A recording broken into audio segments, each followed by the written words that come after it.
नमस्कार मित्रांनो, लक्ष्मीच्या पावलांनी या महासंगम मालिकेच्या आजच्या भागामध्ये आता मात्र कला आणि अद्वैत हे जोडीने उभे असतात आणि पूर्णाई मात्र काहीतरी आता कृष्णाबद्दल सांगत असते आणि तेवढ्यात मात्र आता ही नैना आहे तर नैना आज जायला निघते, परंतु सायली तिला अडवते आणि मी जे काही तुला लागत आहे ते तुला देते, तू खाली बस असं म्हणून तिला आता खुणावून सांगते।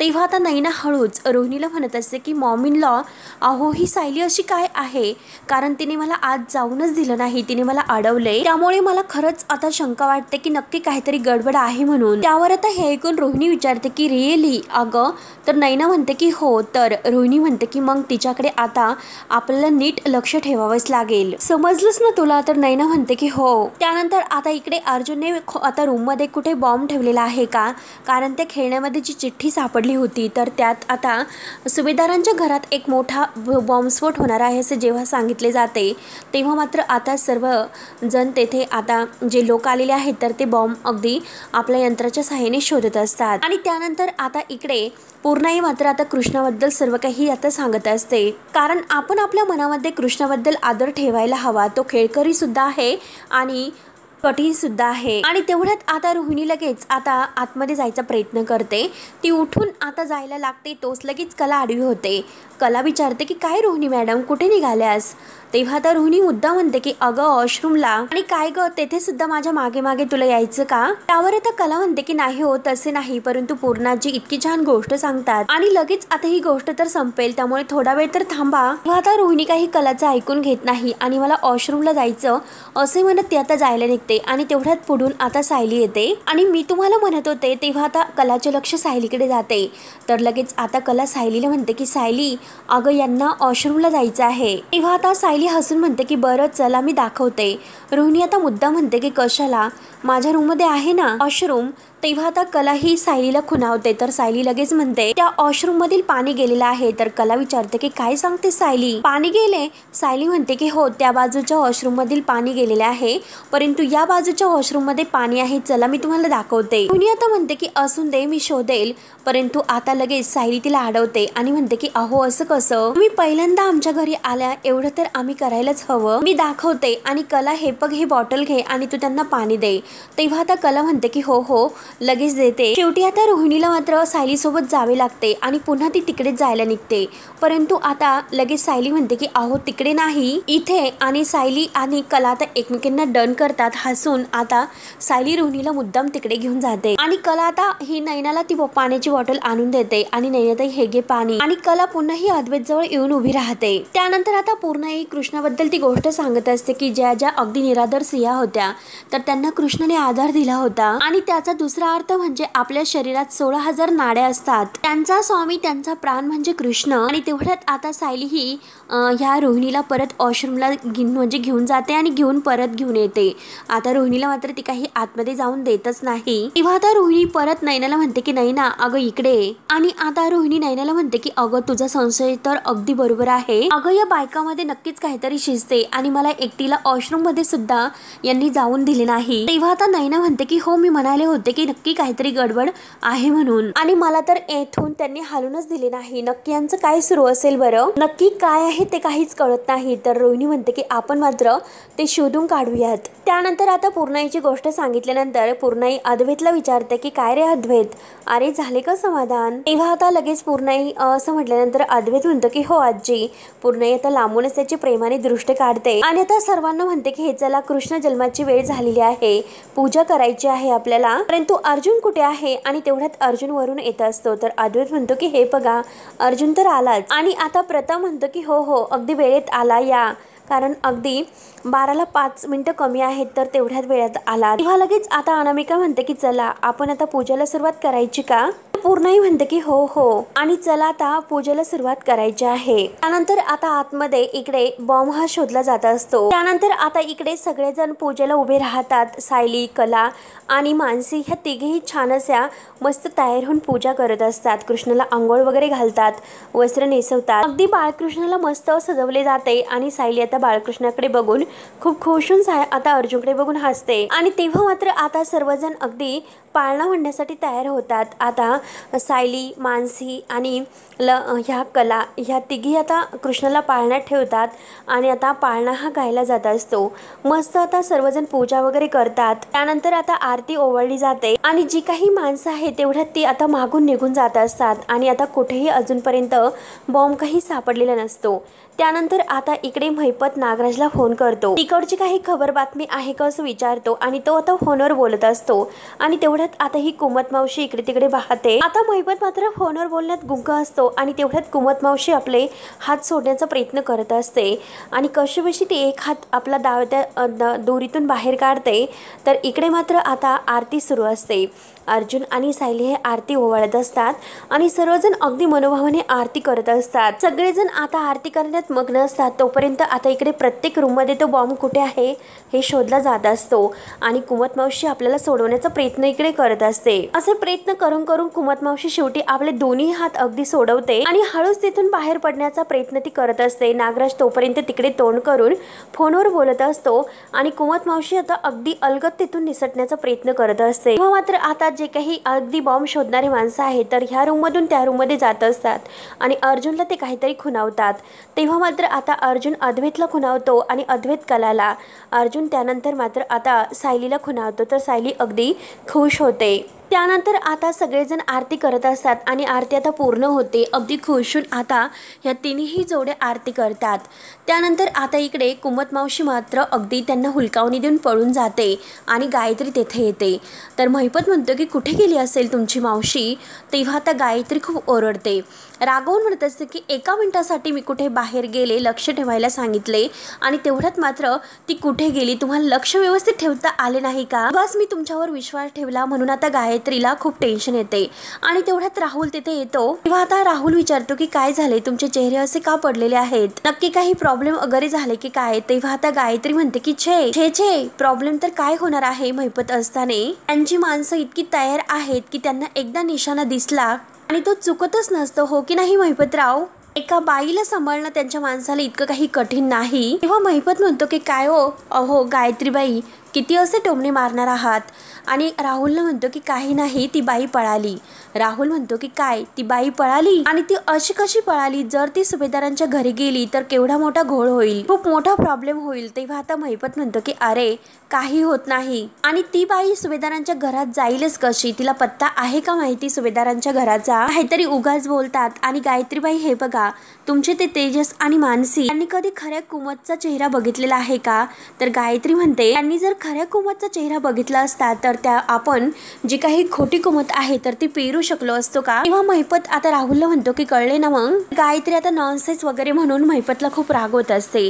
तर महिपत म्हणतो की हे बघा काही प्रॉब्लेम होत नसतो, कुठेही जाऊन द्या, काय फरक पडतो? तर राहुल म्हणतो की नाही, यांना काही कळत नाही, तिच्या इथे निघून जाण्याने खूप काही गडबड होऊ शकते। तेव्हा आता गायत्री सुद्धा म्हणते की एक्झॅक्टली। तर महिपत ओरडतो, महिपत म्हणतो की काही गडबड होत नसते, त्या सुभेदारांच्या फॅमिलीतील एकतरी मेंबर जिवंत राहायला पाहिजे ना। तेव्हा आता गायत्री ओरडते म्हणजे काय, नेमकं काय म्हणायचं? आणि हे बघा तुम्ही उगाच आता स्वतःची जी चूक झाली ती झाकण्याचा प्रयत्न करू नका। तेव्हा महिपत लगेच रागाने उठतो आणि गायत्रीवर धावत जात म्हणतो की एकट्याची जबाबदारी होती का ती माझ्या? मग चूक एकट्याची कशी असेल? आणि तुम्हाला एवढा विश्वास नव्हता, एवढं वाटत होतं तर थोबाड धुवायला जायचंच कशाला? त्या कोमतला मीच माझ्याच माणसाने उचललं, खोटी जी कोमत आहे तर ती मीच तयार केली, उपकार विसरलात का?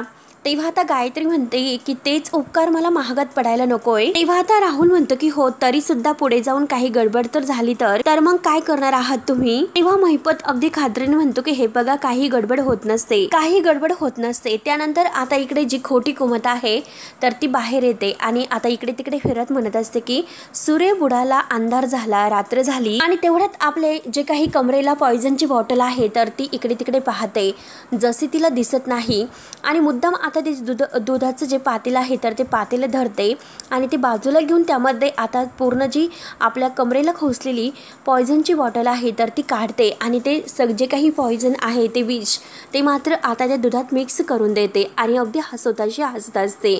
आणि तेवढ्यात मात्र आता अस्मिता येते आणि अस्मिताला बघून ती आता लगेच घाबरल्यासारखी होते आणि अस्मिताला आता मुद्दा म्हणते की वर बघ, खाली बघ। तेव्हा आता अस्मिता म्हणते की नक्की काय? आता मात्र अस्मिताला ती हुलका शिकवणी देण्यासाठी इकडे तिकडे अगदी दाखवते की खिडकीतून आला, इकडून आला, खालून आला। अस्मिता मात्र बिचारी घाबरते आणि अगदी वेड्याचं नाटक करत असते की मारेल मारेल।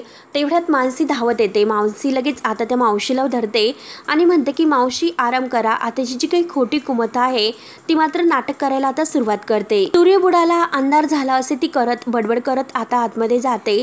तर मानसी आता अस्मिताला म्हणते, अस्मिता अगं सॉरी बर का कुमत मावशी। तेव्हा आता अस्मिता म्हणते की अगं त्या तर विचित्रच वागत होत्या, त्या तर मला मारायला निघाल्या होत्या। तेव्हा आता मानसी लगेच हात जोडते आणि म्हणते की आय एम सॉरी, अगं मी तुझी माफी मागते। अगं त्यांच्या मनावर जरा परिणाम झालेला आहे, त्यांना काहीतरी झालेले आहे, त्याचा खूप असा धसका त्यांनी घेतलेला आहे, तेव्हापासून ते अशाच वागतात, खरंच सॉरी, माफ कर, थँक्यू, मी आलेच। म्हणून आता मानसी सुद्धा जरा गोंधळून जाते आणि ती सुद्धा आलेच असे बोलून बाहेर जाते। त्यानंतर आता इकडे कल्पना आणि प्रताप हे रूममध्ये असतात आणि ते अश्विनला बोलावून घेतात। अश्विन रूममध्ये येतो आणि विचारतो की तुम्ही मला का बोलावलं। तेव्हा आता कल्पना विचारते की अश्विन तू संध्याकाळपर्यंत कुठे होता आणि घरी कधी आलास। अरे आपल्या घरामध्ये पूजा होती, सण साजरा होत होता आणि तू कुठे बाहेर होता। तेव्हा आता लगेच अश्विन म्हणतो की घरामध्ये कशासाठी थांबायचं होतं, तुम्ही सगळेजण किती छान एन्जॉय करता ते बघण्यासाठी मी इथे थांबायला हवं होतं का। प्रताप म्हणतो की अश्विन अरे आम्ही एन्जॉय करत नव्हतो आणि तुला माहिती नाही की घरामध्ये काय काय घडलं ते। अरे अद्वैत आणि तेजस खूप प्रॉब्लेम मध्ये आहे आणि त्यांना मदत करण्यासाठी अर्जुन आणि सायली हे सारखी धावाधावा करतात आणि पूजेनंतर घरात हे सुद्धा। तेव्हा आता अश्विन लगेच म्हणतो की डॅड ऐका, हे बघा मला हे सर्व ऐकत बसण्याची अजिबात इच्छा नाही, तर तुमच्या सगळ्यांचं छान सुरू आहे तर ते सर्व तुमचं चालून द्या, तुम्ही सगळेजण निर्लज्ज झालेला आहात, त्यामुळे मला सुद्धा आता जास्त असं निर्लज्ज होऊन नाही चालणार। तेव्हा आता प्रतापला राग येतो। प्रताप लगेच आता अश्विनला म्हणतो की अश्विन तोंड सांभाळून बोल, आम्ही जास्त तुझे लाड करतो त्यामुळे तू आता जास्त अगदी हद्दीच्या बाहेर चालला। तेव्हा आता अश्विन लगेच म्हणतो की डॅड अहो सांगा ना काही चुकीचं बोललो, सांगा बरं लवकर। या घराची धाकटी सून ही जेलमध्ये आहे आणि ती शिक्षा भोगते आणि शिक्षा कशाची, तर फक्त खोटं बोलण्याची, आणि तुम्ही तर सगळ्यांनी घरामध्ये तिचा विषयच बंद करून टाकला, कुणालाच अगदी साधी तिची आठवण सुद्धा येत नाही आणि घरामध्ये तर छान असे सण साजरे केले जातात, पाळणे गायले जातात, पूजा साजरी केली जाते। तेव्हा आता कल्पनाला राग येतो। कल्पना म्हणते की अश्विन तन्वी गेल्या 2 वर्षापासून कोर्टामध्ये खोटी साक्ष देते, हे काही चूक नाही का, तो गुन्हा नाही का, तरी सुद्धा ती तुला निर्दोषच वाटते का। तेव्हा आता लगेच अश्विन म्हणतो की मम्मा हे बघ मी तुला असं नाही म्हटलो की निर्दोष आहे म्हणून, तिचं चुकलंच आहे, तिने सतत कोर्टामध्ये खोटं बोलायला नको होतं, तिने खोट्याची म्हणजे साक्षीची साथ द्यायला नको होती, हे मला मान्य आहे, परंतु मम्मा मला एकतरी गोष्ट सांग की या जगामध्ये चुकत नाही असा एकतरी माणूस आहे का। तेव्हा आता कल्पना म्हणते की अरे बाळा तुला कसं समजायचं की तन्वीने चूक नाही केलेली, अरे तिने खूप मोठा एक गुन्हा केलेला आहे, गुन्हा लक्षात येते का तुझ्या। तेव्हा अश्विन म्हणतो की हो केला ना, परंतु ती माझी बायको आहे, बायको चुकीची वागली म्हणून तिला सोडून जाणारा पळून जाणारा नवरा नाही मी। मम्मा हे बघ माझं तिच्यावर प्रेम आहे आणि आता जर तिला पश्चाताप होत असेल तर मी तिची साथ नाही सोडणार। तेव्हा आता प्रताप म्हणतो की हे बघ बरोबर आहे आणि चल आता घरामध्ये वाद नकोय, उद्या दहीहंडी आहे त्यामुळे तुला अगदी हजर राहायलाच हवे। आपल्याकडे खरंच खूप माणसे येणार आहेत आणि जर तू बाहेर आला नाही तर ते सर्व वाईट दिसेल। तेव्हा आता लगेच अश्विन म्हणतो की नाही, घरातील धाकटी सून जेलमध्ये आहे आणि घरातील मात्र सगळेजण मस्त एन्जॉय करतात, ट्रस्टचा सुवर्ण महोत्सव साजरा करतात, हे त्यांना माहिती आहे का। दादा आणि त्याची बायको लष्कराच्या भाकरी वाजतात, त्या अद्वैत आणि तेजस सारख्या मित्रांना मदत करतात, परंतु त्याचा सक्का भाऊ आणि सक्की बहिणी यांचं त्यांना काही घेणं देणं नाही, त्यामुळे हे बघा मी तर उद्या बिलकुल घरामध्ये नाही थांबणार असे बोलून रागातच आता अश्विन तेथून निघून जातो। कल्पना म्हणते की अश्विन, परंतु अश्विन कुणाचं ऐकून न घेता रागात तोऱ्यात जातो। त्यानंतर आता इकडे तेजसला खोटी कुमत मावशी आणि खरी कुमत मावशी याबद्दल खूप मोठा उलगडा होतो। तेजस आता त्याच अगदी संदर्भात अगदी बाहेर असतो। तेवढ्यात त्याला मानसीचा फोन येतो। मानसी विचारते की अहो राष्ट्रहित कुठे आहात तुम्ही, अहो केव्हाची मी तुम्हाला शोधते। तेव्हा मात्र आता तेजस म्हणतो की अहो हे बघा लकी जाम, तुम्हाला माहिती आहे का आपल्याकडे जी काही खोटी कुमत मावशी आहे ती खोटी आहे आणि खरी कुमत मावशी इकडे, त्याबद्दल मला एक खूप मोठासा उलगडा झालेला आहे। तर तेव्हा आता लगेच म्हणजे मानसी म्हणते की अहो काय बोलतात, काय म्हणतात। तर आता तेजस म्हणतो की अहो जी खरी कुमत मावशी आहे ना तिचं आधार कार्ड मला सापडले। ते ऐकून तर मानसीला तर धक्काच बसतो। मानसी म्हणते की अहो हे काय बोलतात तुम्ही। तर तेजस म्हणतं की हो हे खरं आहे आणि थांबा मी लगेच घरी येतो, घरी आल्यानंतर मी तुम्हाला सगळं काही सांगतो। तर तुम्ही ती खोटी कुमत मावशी आहे ना त्यांच्याकडे लक्ष ठेवा. तिचा गेम आपण घरी आल्यानंतरच करूयात. आता फोन ठेवल्यानंतर मानसीला तर फार असं टेन्शन येते. मानसी विचारतच पडते. तेव्हा राष्ट्रहित आता जे म्हणजे तेजस तर ते कुमत मावशीचं जे आधार कार्ड आहे तर ते बघत असतो आणि घरी येतो. त्यानंतर मानसीही धावतच आता सायलीकडे येते आणि सायली अगं राष्ट्रहितांचा मला कॉल आला होता, तू चल बरं माझ्यासोबत. अगं ही जी कुमत मावशी आहे ना घरामध्ये तर ती खरी कुमत मावशी नाही. हे ऐकून आता सायलीला तर धक्काच बसतो. सायली म्हणते की काय बोलतेस, तर मानसी म्हणते की हो. सायली म्हणते की हे बघ तू एक काम कर, त्या मावशी खोलीमध्ये आहे की नाही हे बघून ये, तोपर्यंत मी इकडे तिकडे बघते. तेव्हा मानसी म्हणते की हो हो तू जा, लगेच मी आले. म्हणून मानसी धावतच जाते. परत आता मानसी रूम मध्ये येते आणि तिला आता ती कुमत जी खोटी मावशी आहे तर ती तेथे नसते. तर आता मानसी विचार करते की नक्की बाथरूमला कडी आहे, म्हणजे त्या आतमध्ये सुद्धा नाहीत. नक्की ही कुठे गेलेली आहे आणि अगदी माहिती नाही. परंतु आता मात्र मी तिचं सामान चेक करते. म्हणून आता मानसी सामान चेक करायला घेते. आता मानसी कपाटात चेक करते परंतु कुठेही तिला काही सामान सापडत नाही. त्यानंतर आता मानसी ही सगळीकडे चेक करत असते की काही सापडते की नाही. परंतु मानसीला मात्र काहीही तेथे सापडत नाही. आणि तेवढ्यात एका ठिकाणी तिला आता त्या बाईची पिशवी सापडते आणि त्या पिशवीमध्ये आता जेव्हा मानसी चेक करते तर त्यात म्हणजे एक असं जी बिडी आता जे काही पीत आहे सिगरेट वगैरे तर ते मात्र पॉकेट सापडतं. तेव्हा मात्र आता मानसी म्हणते की बापरे, ही तर बाई अगदी म्हणजे हिला तल्लखसुद्धा आहे तर, आणि धूम्रपानसुद्धा करते. आता मानसीला एक छोटासा मोबाईल तिथे सापडतो आणि तो मोबाईल बघून आता मानसी त्याकडे पाहतच असते. आणि तेवढ्यात आता ही जी काही खोटी कुमत आहे तर ती तेथे येते आणि म्हणते की तू छाया, तू माझी छाया असे मुद्दाम करत असते. आता ही नाटक करायला सुरुवात करते. तर मानसी तो मोबाईल फेकून देते आणि मुद्दाम मानसीसमोर अगदी नाटक करते की रात्र अंधार वगैरे. तर मानसी आता तिच्याकडे येत असते. सूर्य बुडाला अंधार झाला असे काहीतरी ती नाटक करायला सुरुवात करते. तर आता मानसी तर मानसी रागानेच तिच्या आता अगदी हात पकडते आणि तिची गचंडी धरत विचारते की कोण आहेस तू, कोणी पाठवले तुला, सांग अगोदर. तेव्हा आता कुमत मावशी म्हणजे ही खोटी आहे ना तर ती लगेच म्हणते की मी मावशी आहे मावशी, आणि ती आता मानसीला धक्का देते. तेव्हा आता पुन्हा तिच्या हाताला हिसका देऊन ती तिथून जायचा प्रयत्न करते. तेव्हा आता पुन्हा मानसी तिला पकडते आणि तू कोण आहे हे सांगते की नाही. आणि सायली आणि आता सर्वांना ती आवाज देत असते. तेवढ्यात आता सायली धावतच येते आणि सायली आता तेथून ती पळून जाणार तोच लगेच सायली तिला धरते आणि कोण आहेस असं त्या विचारत असतात. मानसीला मात्र ती आता ढकलून देते परंतु सायली मात्र आता तिला चांगलीच धरते आणि अर्जुनला आवाज देते.